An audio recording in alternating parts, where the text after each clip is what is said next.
Ya, gitu. Assalamualaikum warahmatullahi wabarakatuh. Selamat malam sahabat-sahabatku yang sering bertanya kepadaku tentang kriteria seorang imam.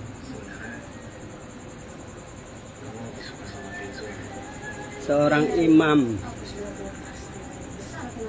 yang saya dapat dari hadis Bukhari Muslim,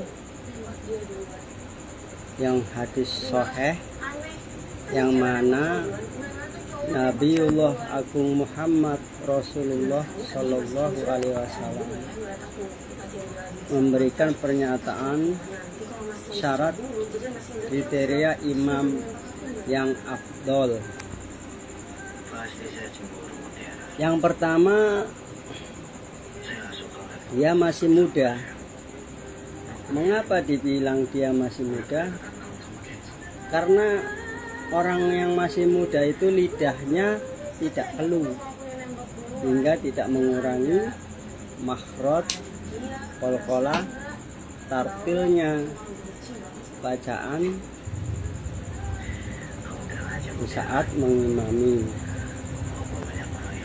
Yang kedua, orang yang masih muda tersebut memiliki ilmu pengetahuan yang luas. Dalam arti kata, dia pandai menguasai hadis, hukum-hukum sunnah, dan juga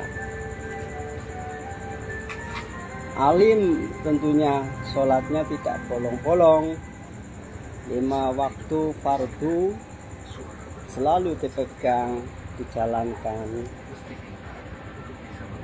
Lalu si orang muda ini fasih bacaannya.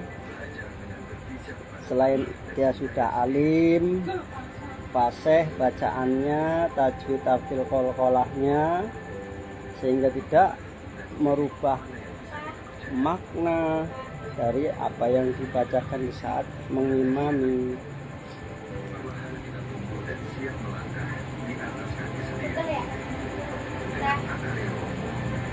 Dan si orang muda ini memiliki rumah, di mana rumah tempat dia tinggal itu dekat dengan masjid. Jadi di wilayah sekitar masjid. Ingat, ini kajian dari kitab Bulughul Maram yang menyatakan bahwa yang tidak khilaful aula itu ya memiliki rumah di sekitar masjid. Jadi yang tidak memiliki rumah di sekitar masjid atau rumahnya jauh itu khilaful aula, tidak pantas. Dan si anak muda ini tentunya dituakan atau disepuhkan. Dalam arti kata, kesolehannya, kealimannya, pengetahuannya yang luas itu disepuhkan, disolehkan oleh warga sekitar. Jadi yang tua-tua ini harus tahu diri. Biarkanlah yang muda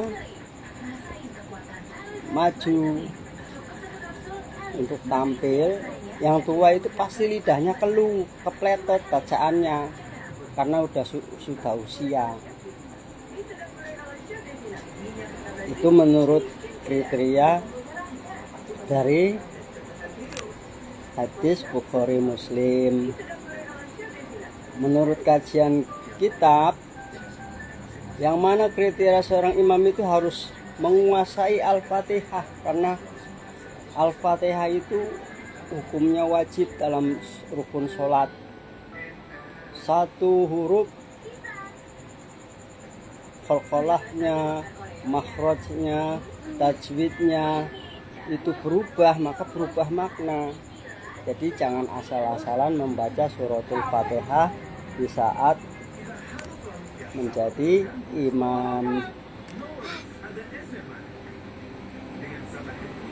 Dan pembacaan suratul Fatihah ini pun harus ada tata caranya, yang mana harus bisa mengkaji Al-Fatihah yang baik dan benar, afdol dan sempurna. Seperti halnya Al-Fatihah 3 kali napas atau 2 kali napas. Dan tentunya jangan lupa tajwid tartil qalqalahnya harus benar dan sempurna.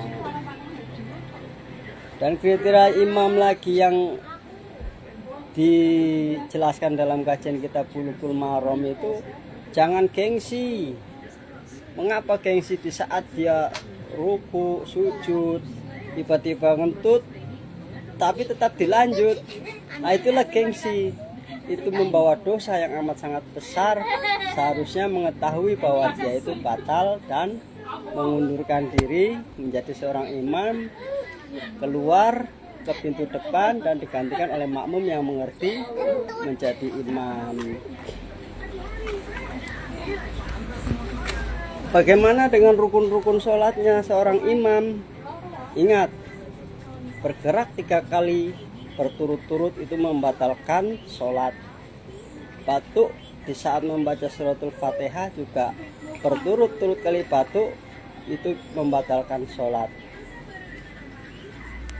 Maka diwajibkan seorang imam itu yang muda, sehat dan kuat menurut Rasulullah Shallallahu Alaihi Wasallam. Dan juga kajian-kajian kitab dari Bulughul Maram dan kitab-kitab dari Yaman. Begitu pula rukun-rukun sholatnya harus benar, tasdik dan takbirnya, niat di hatinya harus benar-benar lillahi ta'ala. Jangan ada riak, sombong, takabur di saat menjalani imam. Untuk para sahabatku supaya tidak penasaran, mari kita mengaji kajian kitabnya, yaitu kitab Bulughul Maram tentang perkara hukum sholat. Dan juga harus seorang imam itu harus memiliki pengetahuan tentang toharoh. Toharoh itu bersuci. Seorang imam itu harus suci. Suci lahir batin, suci hadas besar, hadas kecil.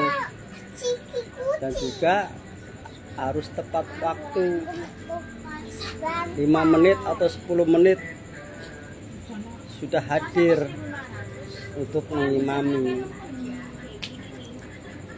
Saya kira cukup untuk para sahabatku yang penasaran ingin mengerti kriteria seorang imam. Maka pernah beberapa sahabat saya pertanyakan tentang bacaan suratul Fatihah. Saya ingin mendengarkan suratul Fatihahnya benar atau tidak, karena dari suratul Fatihah itulah hukumnya sholat menjadi batal kalau bacaannya salah. Tajwid, tartil, qalqalahnya, tata cara membacanya, dan rukun-rukunnya Al-Fatihah. Banyak kajian-kajian kitab yang menerangkan tentang suratul Fatihah. Makanya harus mengaji suratul Fatihah. Jadi kalau yang sudah mengerti harus tahu diri supaya tidak khilaful aula, yaitu tidak pantas untuk mengimami. Banyak yang mengimami hanya karena hafalan saja, hanya karena usia sudah tua hingga dianggap sepuh, namun pengetahuan tentang imam dia tidak memiliki. Maka kita mengikuti orang yang buta. Bagaimana kalau kita mengikuti orang buta yang tidak terlihat dia mau kemana, walaupun kita bukan imam, kita sebagai makmum, kita harus mengerti seorang imam yang dianjurkan Rasulullah Shallallahu Alaihi Wasallam dan para ulama-ulama yang memberikan keterangannya di kitab-kitab yang mengkaji kriteria seorang imam. Di antaranya Bulughul Maram, kitab-kitab dari Yaman, Safinah, dan kitab-kitab yang lainnya tentang seorang imam.